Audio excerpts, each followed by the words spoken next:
Yo guys, I'm just editing this video now. The video about to watch was actually filmed over 2 weeks ago.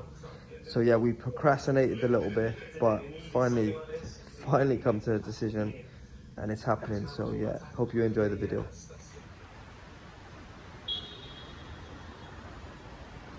Right guys, just been thinking and I've got to say what's on my mind. So I'm going to pick up the camera and start talking to see what comes out. So let me give you a brief update, background. So obviously it's about a month now since I did my last show. We went and got scans done with the injury. Scans come back as normal. Nothing wrong structurally with the physique. However, there's some imbalances with the muscle. Went and seen a physio. She said you need to do these exercises. Could take up to 3 months to fix the injury potentially. So I've been basically doing the exercises ever since then. However, this last week I've been slacking off in regarding the exercises. And literally yesterday, I've been having cheat meals every now and again. My weight's still around 165, so I'm about 5 pounds up from stage, so it's nothing excessive. However, like yesterday I had a KFC in the night. And about a week ago now, I went to Abu Dhabi with my girlfriend for a weekend. And I took some shots in the gym while I was after the workout. And there was one shot in particular, I'll maybe overlay it on the screen now. And having seen that shot, I was like, I'm done with competing. Because at that stage I was holding out for doing Worlds and I was thinking, should I compete, should I not? And I was just kind of holding out just in case. Worlds is currently 8 weeks out now.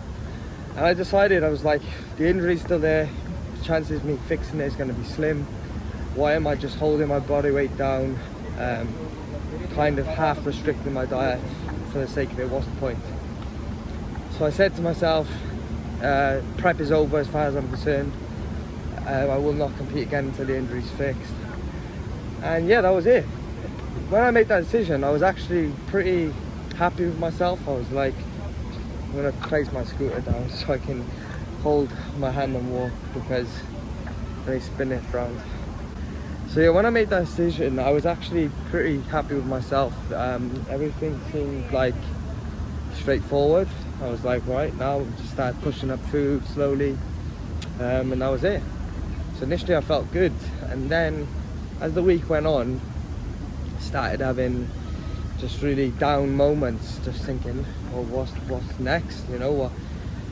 Started thinking about alcohol. Should I go out and drink? Like I said, I was eating KFC yesterday, and the minute I had this KFC, I ordered a massive bucket, and I was like, half of my diet is clean throughout the day, and then I get to the evening and order cheat meal. And I'm eating this KFC, and I'm like, this is like, this is just not even agreeing with my body. Like, half of it, I just had a bite and then threw it in the bin. Still ate quite a decent amount of food. And anyway, yeah, like, just being to the gym now, and I just literally sat in, my diet's been pretty good today, and I just sat in the shop, and I was just thinking for a while, sitting there for about an hour. Let me just check, yeah, it's still filming.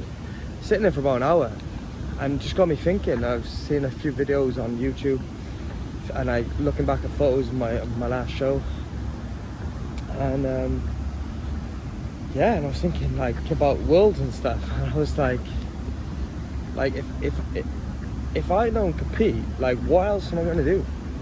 I'm just going to go back to drinking, alcohol, messing up my mental health, messing up my life, messing up everything. Like, bodybuilding is, I need it. Like, and I'm talking about, obviously I love to train in the gym and stuff, but it goes beyond that. Like, I actually need it. It saves my life. Like, if I don't do bodybuilding, what else am I going to do with my life? You know, I'm just going to be a nobody. I'm going to not be able to have that goal that I wake up every day and I've got something that I have to achieve. I have to go after. I have to focus on my diet, be regimented. Like, I know this sounds extreme and stuff, but for the average person out there, they might be happy with just a mediocre life, just do the normal stuff, have fun sometimes and never take things to extreme. But this is what I am. Like, I was almost born to be an athlete, to do extreme sports. Like, anything I do in my life is extreme. I take it to the limit, whether I'm drinking alcohol, whether it's a negative thing or a positive thing. And when I set my mind to something, I go all at it, you know. And that's why, in regarding bodybuilding, I'm a professional athlete now. I'm a pro bodybuilder. It sounds weird when I say it still, but that's what I am. That's my title. And without that, like, my life is going to be very bad, you know. Like, that is the thing that holds me together. Like, I was talking to my dad about it recently before I did my show, and we were saying, like, whatever the outcome is, like, this thing in my life is very good, you know. It gives me that structure that I need, because without that structure, I go off the rails. Like, my diet goes off the rails, mentally I go off the rails, like, all aspects of my life go off the rails. When I'm, like, on a prep and I'm focused, zoned in, like, people say to me, how do you stick on the diet? How do you stick on doing cardio and the training? It's easy for me. You know what's difficult for me? The normal life where you just don't have anything to go after, and you're just walking around aimlessly. Go out drinking, your mate asks you, go and eat this, go and drink this, and you're like, yeah. That's the stuff that I hate. That's the stuff that I find personally myself. Like, everyone's different, you know. I understand that, I respect that, but personally for myself, like, that's not how I want to live my life. That's not how I feel like I was made to live my life. Like, when I'm locked in a prep, this is what I feel the most alive that I've ever felt in my life.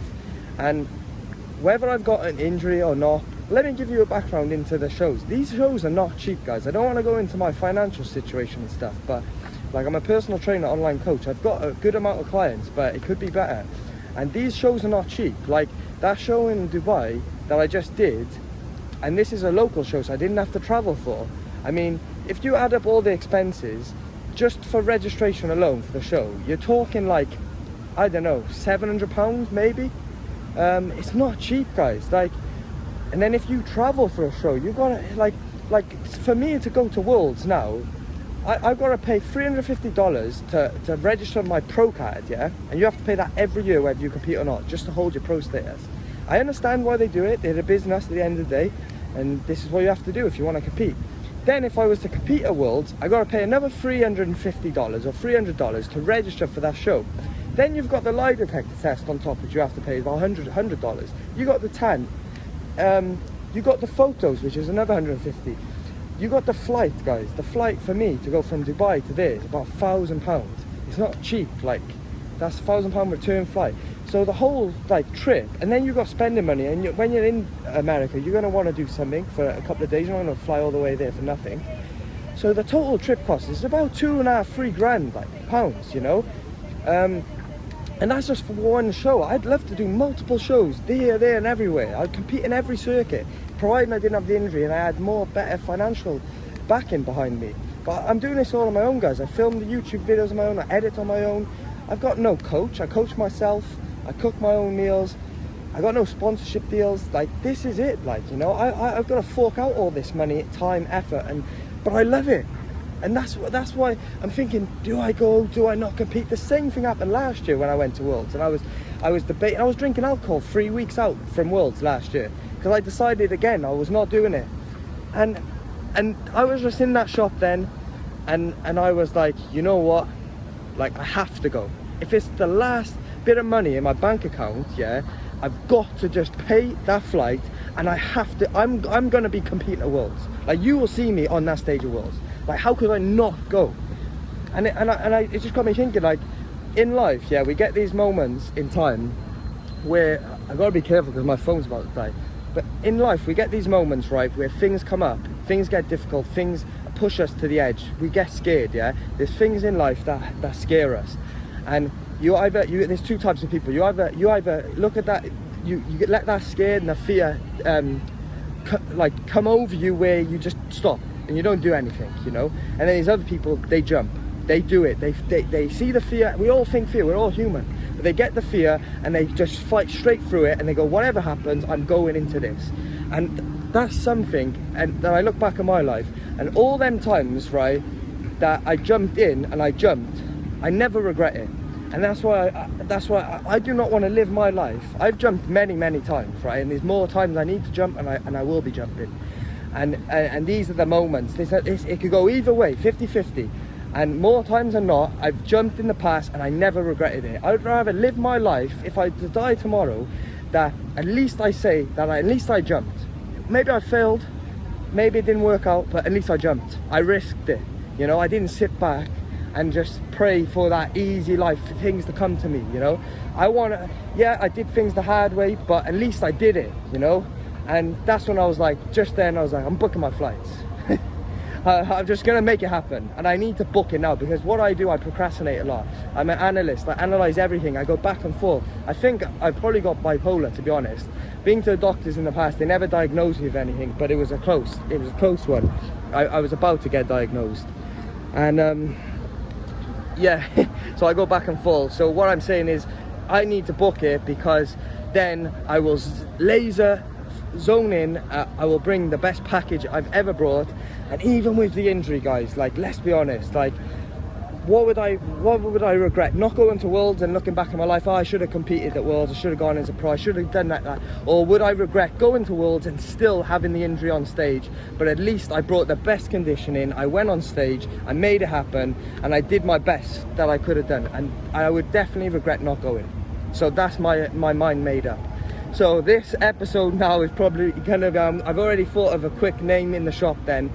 I'm gonna name this series, I'm gonna do like Sam Sulek type of vibes here. And I'm not gonna say I'm gonna commit to every single day I'm gonna make a video, but I'm definitely gonna be thinking, I think if I commit to YouTube, yeah, this could be an avenue that I can start making money on. And this would help progress my career in bodybuilding, allow me to reach more people in a coaching aspect, allow me to head to more shows, compete and do more shows. So in order to grow as a bodybuilder, I need to grow on YouTube, and this is what I plan to do. So if I apply what I've learned through bodybuilding and my mindset and my passion and my just consistency, then if I apply that to YouTube, who knows what could happen. So episode 1 of Road to Amateur, I'm not amateur now, I'm pro. So basically this show is the Natural Olympia, yeah? I know it's not called that, there's another federation in America that has the Natural Olympia, but the Worlds, WNBF Worlds, in my opinion, is the Natural Olympia. So this is going to be episode 1, Road to the Natural Olympia. That's it, guys.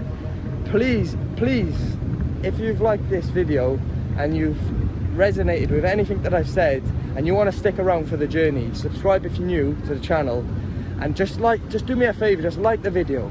You know, that's all you have to do, press that like button. That's going to promote this video to more people, hopefully get my channel monetized, and we can start making money, start competing more often, and yeah, just getting ahead in life. But yeah, this is episode 1, guys. See you in the next one. Peace out.